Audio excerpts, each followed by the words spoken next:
Bismillahirrahmanirrahim. Assalamualaikum warahmatullahi wabarakatuh. Kita mulai lagi perkuliahan kita, tapi mari kita berdoa kepada Allah Subhanahu wa taala. Semoga kita diberikan kemudahan dalam menuntut ilmu dan diberikan pahala layaknya seorang penuntut ilmu. Baiklah, pembahasan kita hari ini tentang sampling. Ketika kita sebagai seorang peneliti sudah merumuskan akar masalah, kemudian kita sudah melakukan telaah literatur, kita sudah membuatkan model dan hipotesis, maka sesuai dengan siklus penelitian dan desain metode kuantitatif yang sudah kita bahas pada bab sebelumnya, langkah selanjutnya yang harus kita lakukan adalah pengumpulan data. Nah, langkah awal kita untuk melakukan pengumpulan data, kita harus tahu dulu siapa atau apa yang akan kita jadikan objek penelitian atau unit analisis. Bicara tentang unit analisis, maka erat kaitannya dengan materi kita hari ini tentang sampling. Kita mulai ya.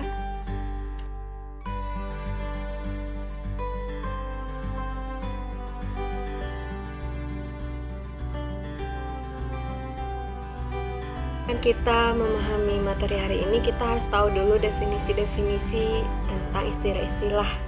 Yang pertama ada istilah populasi. Sebenarnya kita sudah bahas juga di statistik 1. Kita kilas balik lagi bahwa populasi itu adalah jumlah dari keseluruhan objek atau satuan-satuan individu-individu yang karakteristiknya hendak kita teliti. Kemudian unit analisis adalah satuan-satuan atau individu-individunya di dalam populasi yang karakteristiknya hendak diteliti. Nah, dalam penelitian kita tidak bisa meneliti keseluruhan dari populasi yang ada karena ada keterbatasan biaya, waktu, dan segala pertimbangannya. Kita hanya perlu meneliti sebagian dari jumlah anggota yang ada di populasi. Itulah yang disebut dengan sampel. Sampel itu adalah sebagian dari populasi yang karakteristiknya hendak kita selidiki dan dianggap bisa mewakili keseluruhan dari populasi. Kemudian ada istilah sampling frame, yaitu daftar yang memuat keseluruhan kemungkinan anggota sampel dalam populasi. Di dalam sebuah penelitian, populasi itu biasanya terdiri dari semua orang atau semua perusahaan. Misalnya, kita ingin meneliti minat belajar dari seluruh mahasiswa yang ada di Riau. Maka tidak mungkin kita meneliti setiap mahasiswa yang ada di Riau karena itu jumlahnya sangat banyak. Maka kita cukup meneliti sebagian dari mahasiswa yang ada di Riau. Sebagian inilah yang disebut dengan sampel, dan proses pengambilan sampel ini disebut dengan sampling. Informasi yang terkait populasi, terkait minat belajar seluruh mahasiswa se-Riau ini akan digambarkan oleh informasi yang diberikan oleh sampel tadi. Maka kita sebagai peneliti dalam pengambilan sampel itu tidak bisa sembarangan. Karena kesimpulan dari sampel ini akan dikenakan pada populasinya. Ada syarat-syarat yang harus kita penuhi di dalam pemilihan sampel. Syarat utamanya adalah bahwa sampel yang kita ambil itu harus mampu mencerminkan atau mewakili dan merupakan miniatur dari populasi. Kalau syarat itu terpenuhi, maka kesimpulan mengenai populasi itu akan bagus. Kalau tidak, maka itu akan bias. Contohnya, kita akan meneliti minat belajar dari mahasiswa yang ada di Riau. Maka sampel yang kita ambil agar tidak bias, kita tidak cukup meneliti mahasiswa yang IPK-nya tinggi. Karena itu akan menggambarkan bahwa minat belajar dari mahasiswa yang ada di Riau itu tinggi. Tidak bisa. Kita harus bisa mengambil sampel yang benar-benar bisa merepresentasikan populasi yang ada. Itulah sampling yang baik.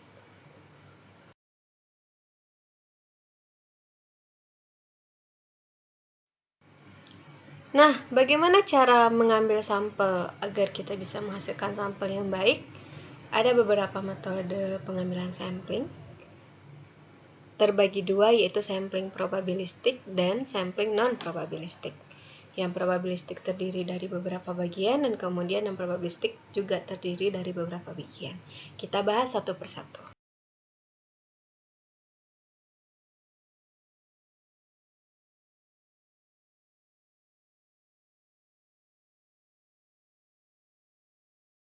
Yang pertama dari metode probabilistik itu ada simple random sampling. Apa itu? Yaitu metode di mana setiap responden atau objek penelitian kita memiliki kesempatan yang sama untuk dipilih dan peneliti tidak memilih-milih dalam memilih. Yang namanya random berarti kita tidak ada syarat tertentu. Misalnya kalau kita mau beli buah, maka secara random kita mengambilnya ya secara acak. Kita tidak melihat apakah dia besar atau kecil. Itulah random. Untuk mudah memahaminya, kita masuk ke contoh soal.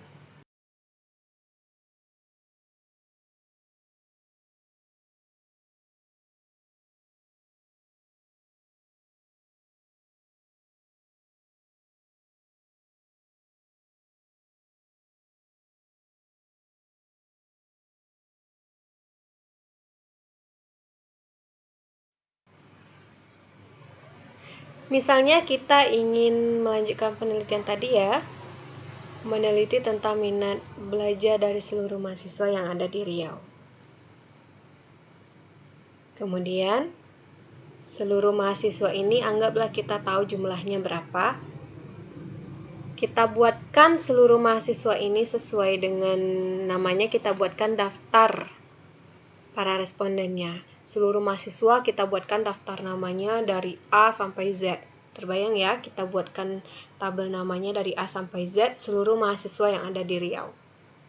Kemudian kita nomori daftar nama itu dari nomor 1 sampai dengan jumlah akhirnya berapa.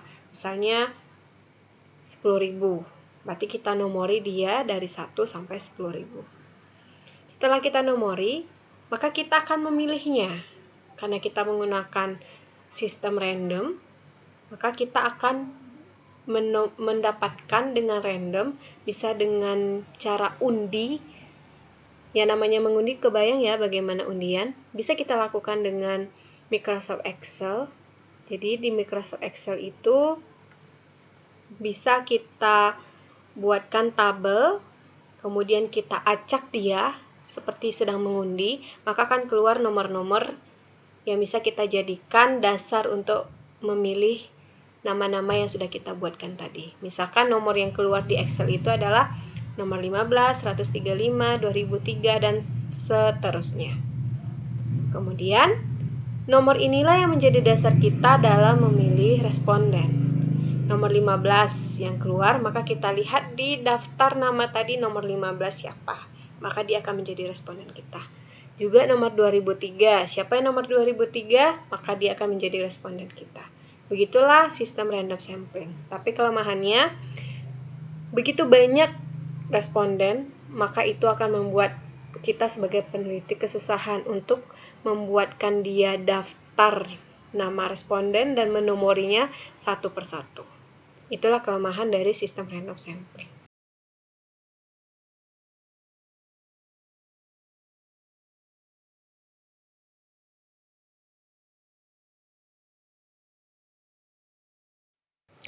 Kemudian metode probabilistik kedua yaitu cluster sampling.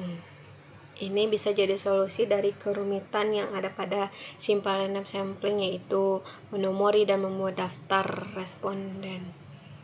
Namun tetap dengan cara random. Cluster sampling ini populasinya dibagi menjadi beberapa kelompok yang namanya cluster ya. Kayak cluster dibagi beberapa kelompok atau cluster. Kemudian dari kelompok atau cluster tersebut kita pilih secara random sejumlah kelompok yang akan kita teliti. Untuk mudahnya kita bahas dari soal.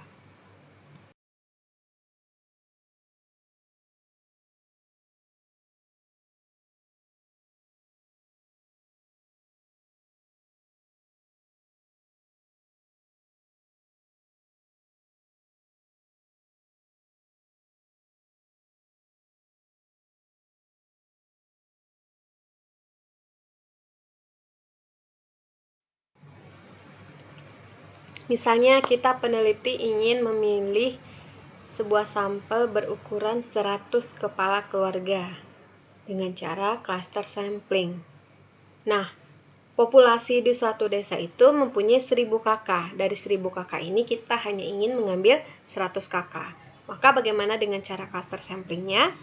Dari 1000 kakak tersebut, ini salah satu caranya ya, kita bagi menjadi 200 kelompok yang masing-masing terdiri atas 5 kepala keluarga. Berarti 5 kali 100 adalah 1000 kakak. Kita bagi dia jadi 200 kelompok yang terdiri dari 5 kepala keluarga yang mungkin berdekatan. Bisa jadi satu RT atau satu RW, karena kita pakai metode cluster. Nah, dari 200 kelompok ini kita mengambil secara random 20 kelompok. Maka dengan cara ini kita telah memperoleh sebuah sampel dengan cara cluster sampling yang terdiri atas 20 kelompok yang sudah kita ambil tadi dikali 5 KK. Maka akan menghasilkan 100 KK.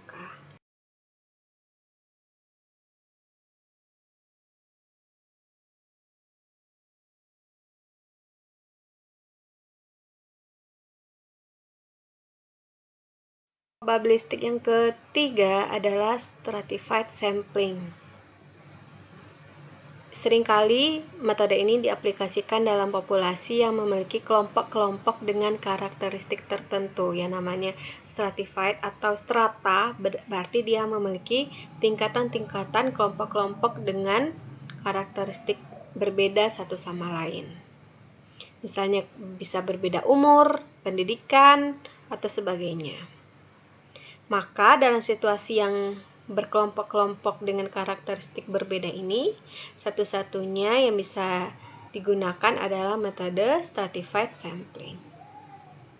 Bagaimana caranya? Kita pelajari dari contoh.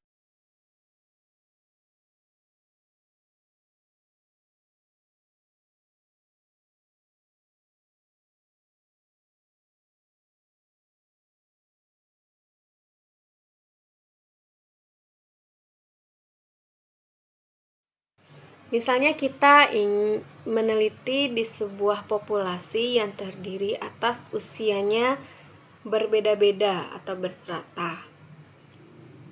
Datanya ada pada tabel di mana usia yang kurang 20 ada 30% dari populasi, usia yang 21 sampai 26 ada 20% dari jumlah populasi, dan begitu seterusnya. Usia yang lebih dari 50, 5% dari jumlah populasi. Maka langkah selanjutnya adalah berikan nomor pada sampling pada masing-masing kelompok, nomor 1 sampai 7. Kemudian kita tentukan besarnya sampel yang kita butuhkan. Misalnya kita butuhkan 200 orang sebagai sampel kita dari jumlah populasi yang mungkin ribuan. Kemudian apa yang kita lakukan? Kita pilih secara random sampel dengan proporsi seperti pada populasi sehingga menghasilkan jumlah sebagai berikut. Nah, bagaimana kita memilih 200 orang ini? Kita harus berdasarkan jumlah persentase atau jumlah komposisi berdasarkan usianya, di mana usia 20 itu ada 30% dari jumlah populasi, maka kalau kita ingin mengambil 200 orang, maka harus 30% dari 200 orang. Hasilnya adalah 60 orang. Begitu juga 21 sampai 26, 20% dari jumlah populasi, maka harus terdiri atas 40 orang yang berumur 21 sampai 26 yang akan dijadikan sampel pada penelitian kita. Dan begitu seterusnya.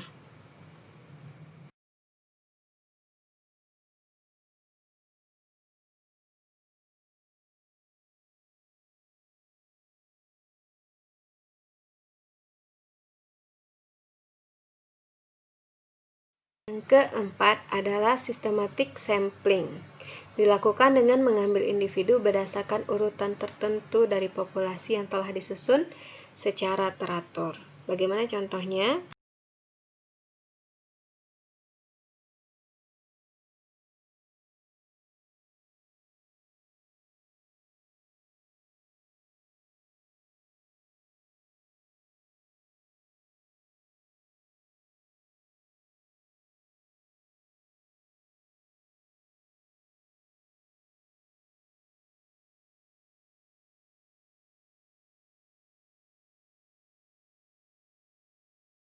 Misal, kita menghendaki sebuah sampel berukuran 85. Jadi kita ingin 85 sampel dari sebuah populasi yang jumlahnya 850. Maka apa yang kita lakukan? Setiap individu di dalam populasi itu kita beri nomor 1 sampai 850. Maka langkah selanjutnya kita membagi individu ke dalam 85 kumpulan, di mana setiap kumpulan terdiri atas 10 individu. Berarti 85 dikali 10 sama dengan 850. Kumpulan 1 terdiri atas individu nomor 1 sampai 10. Kumpulan 2 terdiri atas individu yang nomornya 11 sampai 20. Begitu selanjutnya sampai kumpulan 85 berisi individu nomor 841 sampai 850. Ingat kita tadi ingin 85 orang dari populasi yang berukuran 850. Kita sudah membaginya menjadi 85 kelompok. Berarti dari setiap kelompok ini kita akan mengambilnya 1. Dari kumpulan kelompok atau kelompok pertama, kita gunakan angka atau bilangan random untuk mendapatkan anggotanya. Misalnya kita undi, bisa kita lempar mungkin kartu yang berisi nomor. Mungkin misalnya kita jatuh pada nomor 5. Maka dari kumpulan pertama kita ambil orang yang nomornya 5. Kemudian dari kumpulan kedua, kita tinggal menambahkan 5 tambah 10. Maka hasilnya 15. Pada kumpulan kedua, orang yang kita ambil adalah orang yang dengan nomor 15. Pada kumpulan ketiga, orang yang kita ambil adalah orang yang dengan nomor 25. Nah, sistematik ini kita tentukan yang awalnya, random. Random kita memilih orang yang pertamanya. Sementara untuk kelompok yang kedua dan selanjutnya itu berdasarkan dari nomor kelompok pertama yang kita jadikan sampel.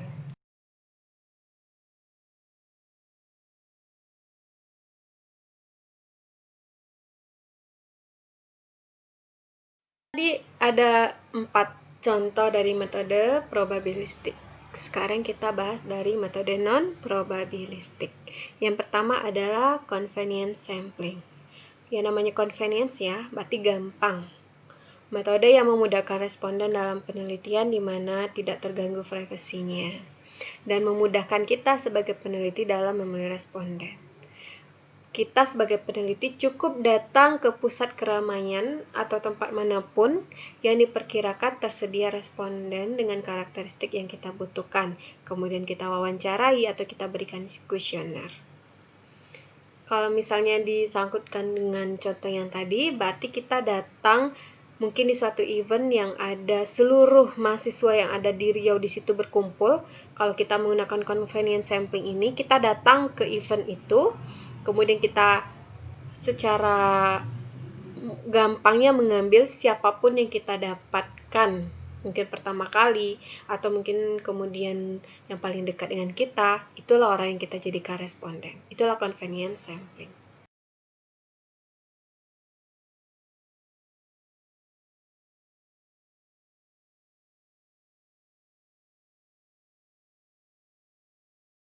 Kemudian metode non-probabilistik yang kedua adalah snowballing sampling. Ini metode yang dengan berjalannya waktu jumlahnya semakin besar. Kita lakukan dengan mencari seorang responden yang memiliki karakteristik yang diperlukan sesuai dengan penelitian kita, kemudian bersedia untuk kita berikan kuesioner atau kita wawancarai. Lantas meminta kepadanya referensi tentang responden yang memiliki kesamaan karakteristik dengan dia. Demikian berlangsung seterusnya.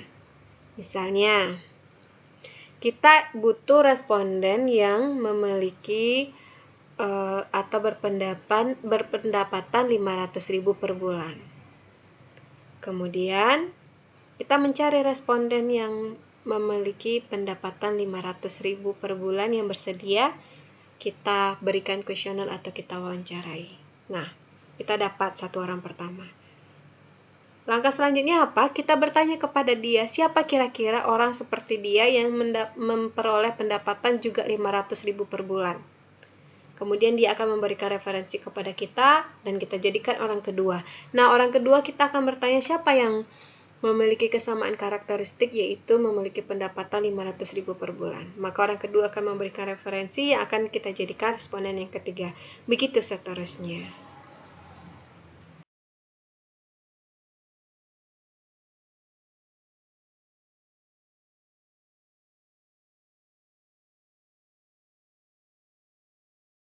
Metode non-probabilistik selanjutnya yaitu purposive sampling. Agak mirip dengan snowballing sampling tadi, tetapi di snowballing sampling tadi dia tidak tahu keberadaan sampelnya di mana, tapi kalau di purposive sampling ini peneliti telah mengetahui posisi responden yang diperlukan. Misalnya kita ingin meneliti tentang pengaruh dari kepemilikan keluarga pada nilai perusahaan di Bursa Efek Indonesia. Maka kita sudah tahu siapa atau perusahaan apa yang akan kita teliti dengan menetapkan syarat-syaratnya. Misalnya, kepemilikan keluarga sekian persen atau syarat-syarat yang lain. Nah, ini namanya purposive sampling. Dengan adanya syarat ini, berarti ada banyak perusahaan yang terdaftar di BEI, kemudian kita eliminasi siapa yang memenuhi syarat ini. Maka itu namanya purposive sampling. Kita tahu siapa yang ingin kita tuju. Selanjutnya besarnya sampel. Bahwa kita tidak bisa meneliti seluruh populasi, kita harus melakukan sampling. Maka berapa besar sampel yang kita butuhkan? Maka ini sangat tergantung dengan pertama derajat keseragaman atau heterogen atau homogen dari suatu populasi. Jika populasi itu heterogen atau datanya sangat beragam, maka sampel yang kita butuhkan jadi semakin lebih banyak. Kalau datanya homogen, berarti sampel yang kita butuhkan lebih sedikit. Kemudian presisi. Presisi itu apa? Tingkat keakuratan. Jika kita menginginkan tingkat keakuratan yang tinggi, maka sampel yang kita butuhkan juga banyak. Kalau lebih rendah, maka sampel yang kita butuhkan juga lebih sedikit. Kemudian, biaya, tenaga, dan waktu juga kita perhatikan dalam menentukan besarnya sampel.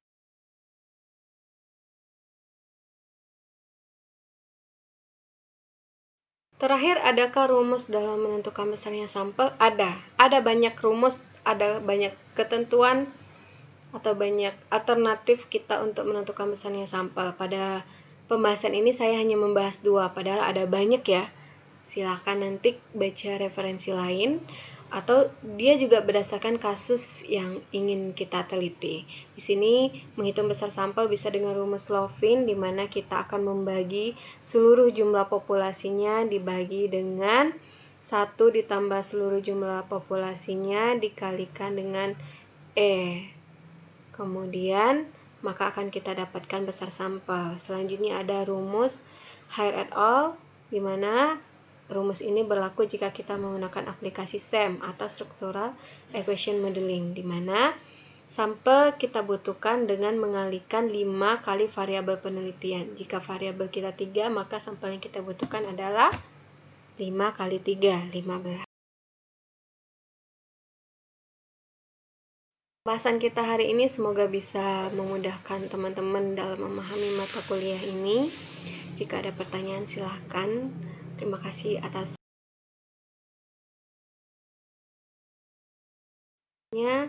Assalamualaikum warahmatullahi wabarakatuh.